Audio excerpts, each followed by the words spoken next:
নাশকতার জন্য 10,000 20,000 গ্রেফতার করেছেন, 2.5 লক্ষ বলে আসামি সম্ভবত শুধু ঢাকা শহরে। হত্যা মামলায় কয়জনকে গ্রেফতার করেছেন?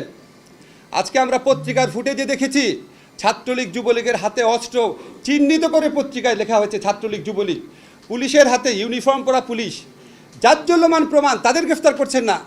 নাশকতা কে করেছে কোনো ফুটেজ তো দেখি নাই, কোনো ভিন্ন মতের দলের নেতার তো নির্দেশ দেখি নাই নাশকতা করো। হতে পারে ওনারা জড়িত আছে, কিন্তু এর কোনো প্রমাণ নাই এখনও। প্রমাণের আগেই 1010 গ্রেফতার করে ফেলেছেন। আর যেটা জাজ্জল্যমান প্রমাণ, মানুষের জীবন সম্পদের চেয়ে অনেক বেশি ইম্পর্টেন্ট। আমাদের প্রধানমন্ত্রী, আপনি বলেন স্বজন হারানোর বেদনা আপনি বুঝেন। সরি, আমার কাছে মনে হয় স্বজন হারানোর বেদনা আপনি বুঝেন, শুধু নিজেরটা বুঝেন। না হলে এই শত শত হত্যাকারী যারা আছে, শত শত মানুষকে যারা হত্যা করেছে, আমাদের প্রায় 100 শিশু কিশোর ছাত্রকে যারা হত্যা করেছে, 100 একটু কম হতে পারে, 70-80 জন। আপনি শ্রীলঙ্কাতে 10 জন বিক্ষোভকারীকে হত্যা করা হয়েছিল এই রাজাপাকসের বিরুদ্ধে আন্দোলনে। 10 জন বিক্ষোভকারী মারা যাওয়ার পর উনি ক্ষমতা ছেড়ে চলে গেছেন। ওনারও কম দম্ভ ছিল না, কম শক্তি ছিল না, কম সেনাবাহিনী ছিল না, কম পুলিশ ছিল না। আজকে 10 জন শুধু শিশু কিশোর মারা গেছে, শিশু মারা গেছে, শিশু 9 জন আর 10 জন তো একই। এই 10 জনের প্রায় কমপক্ষে 267 জন মানুষ মারা গেছে। আপনার পদত্যাগের দাবিতে যে সারা বাংলাদেশের মানুষ গণ আন্দোলন করছে না, এটাই তো আপনার সৌভাগ্য। সেদিকে আমাদেরকে ধাবিত করেন না, হত্যাকারীর বিচার করেন, গণরুম কেন্দ্রিক টর্চার সেলের অবসান ঘটান, বিশ্ববিদ্যালয় সত্যিকারের অভিভাবক দায়িত্ব পালন করতে পারে, নীল দলেও ভালো শিক্ষক আছে, ভালো মানুষ আছে, তাদেরকে উপাচার্য নিয়োগ দেন। আজকে যে সমস্ত মন্ত্রীদের কথা বলা হয়েছে, আমরা দম্ভ দেখেছি, গুলি বর্ষণের কথা পর্যন্ত শুনেছি। একজন মন্ত্রী নাকি বলেছে, আপনারা চেক করবেন যে তাদের কাছে নাকি এত গুলি আছে, প্রতি সেকেন্ড একটা করে গুলি করলেও 5 বছর শেষ হবে না। এদেরকে আপনি বিচার না করতে পারেন, এদেরকে মন্ত্রিসভা থেকে বাদ দেন, মানুষের বুকের ক্ষত দূর করেন, ক্রোধ দূর করেন, সব ঠিক হয়ে যাবে। মানুষকে আরও উত্তেজিত করে, মানুষকে আরও ক্ষত বাড়িয়ে আপনারা কিভাবে চান যে সব কিছু সবাই ভুলে যাবে? সব কিছুই যদি আমরা ভুলে যাই, তাহলে তো আমরা মুক্তিযুদ্ধ করতাম না, তাহলে তো আমরা 90-এর আন্দোলন করতাম না।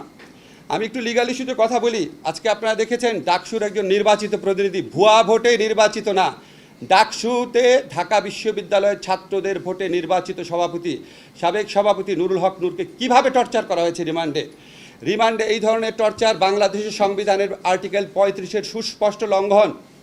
রিমান্ডে নুরুল হক নাহিদকে যে অত্যাচার করা হয়েছে, তার সারা গায়ে আমরা যে আঘাতের চিহ্ন দেখেছি, এগুলি সংবিধানের সুস্পষ্ট লঙ্ঘন। আজকে রিমান্ডে নূরকে এইভাবে মারার পর আবার রিমান্ড দেয় আদালত। এটা কোন আদালত? আমি আইনের শিক্ষক, এটা কোন আদালত? সুপ্রিম কোর্টের কাছে আমার আহ্বান, প্রধান বিচারপতি আপনার কাছে আমার আহ্বান, এই যে সুপ্রিম কোর্টের নির্দেশনা রয়েছে রিমান্ডের ক্ষেত্রে, এই নির্দেশনা লঙ্ঘন করে নিম্ন আদালত কিভাবে আবার তাদেরকে রিমান্ডের আদেশ দিচ্ছে? আপনি তাদের বিরুদ্ধে ব্যবস্থা নেন। সুপ্রিম কোর্টের নির্দেশনা অমান্য করছে। যেই বিরোধী দলের ভিন্ন মতের যে মানুষই যায় তাকে রিমান্ডে দিয়ে দেয়। রিমান্ড দেওয়া কি বাংলাদেশের সাংবিধানিক আইনে পরিণত হয়েছে? রিমান্ডে দিতে হবে? নিম্ন আদালত কেন কাজ করতে পারছে না?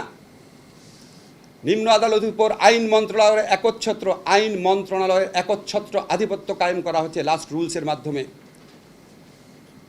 আমি উচ্চ আদালতের কাছে প্রার্থনা করব, আপনারা স্বতঃপ্রণোদিতভাবে অনেক ব্যবস্থা নিতে পারেন। গণস্বাস্থ্য কেন্দ্র থেকে চিকিৎসাধীন অবস্থায় জোর করে কেন সমন্বয়ককে তুলে নেওয়া হয়েছে? এডিবির বিরুদ্ধে ব্যবস্থা নেন। আমরা আপনাদের দিকে তাকিয়ে থাকি, আপনারা সংবিধানের রক্ষক, আমাদের লাস্ট রিজোর্ট। আপনাদের কাছে আপিল করছি, সুস্পষ্টভাবে সংবিধানের যে লঙ্ঘন হচ্ছে, 24 ঘন্টার মধ্যে আদালতে হাজির করার কথা। ডিবি যদি নিরাপত্তা হেফাজতেও নিয়ে থাকে, আদালতে হাজির হয়ে আদালতের নির্দেশনা দেওয়ার কথা।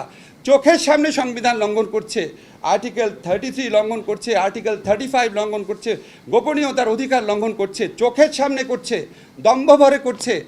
উচ্চ আদালতের কাছে প্রার্থনা করি, আপনারা স্বতঃপ্রণোদিতভাবে এদের বিরুদ্ধে ব্যবস্থা নেন।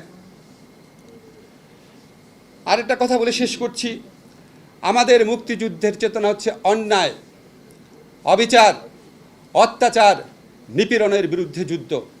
আজকে কোটা সংস্কার আন্দোলন না, এই আন্দোলনে বাংলাদেশের যত মানুষ আছে, যত ছাত্র তরুণ জনতা আছে, তারা হচ্ছে মুক্তিযুদ্ধের চেতনার প্রকৃত বাহক। যারা তাদের উপর গুলি চালাচ্ছে, যারা অপপ্রচার চাচ্ছে, নির্যাতন করছে, গণগ্রেফতার করছে, তারা হচ্ছে 2024 সনের রাজাকার, কারণ তারা গণমানুষের বিরুদ্ধে দাঁড়িয়েছে। শেষ কথা বলে করছি। আমাদের মুক্তিযুদ্ধের সময় আরেকটা ঐতিহাসিক ঘটনা ছিল। আমাদের বঙ্গবন্ধু বলেছিলেন ৭ই মার্চের ভাষণে সম্ভবত, রক্ত যখন দিয়েছি আরও রক্ত দিব, এদেশের মানুষকে মুক্ত করে ছাড়বো ইনশাআল্লাহ। আশা করি ঠিকভাবে বলেছি। আর বর্তমান সরকারে বঙ্গবন্ধুর উত্তরসূরিরা আপনাদের সরকারের কর্মকাণ্ড দেখে মনে হয় আপনাদের বুকের মধ্যে এই প্রত্যয় জন্ম নিয়েছে যে রক্ত যখন নিয়েছি আরও রক্ত নিব, বাংলাদেশের ভিন্ন মতকারীদের নিশ্চিহ্ন করে ছাড়বো ইনশাআল্লাহ। Please stop it.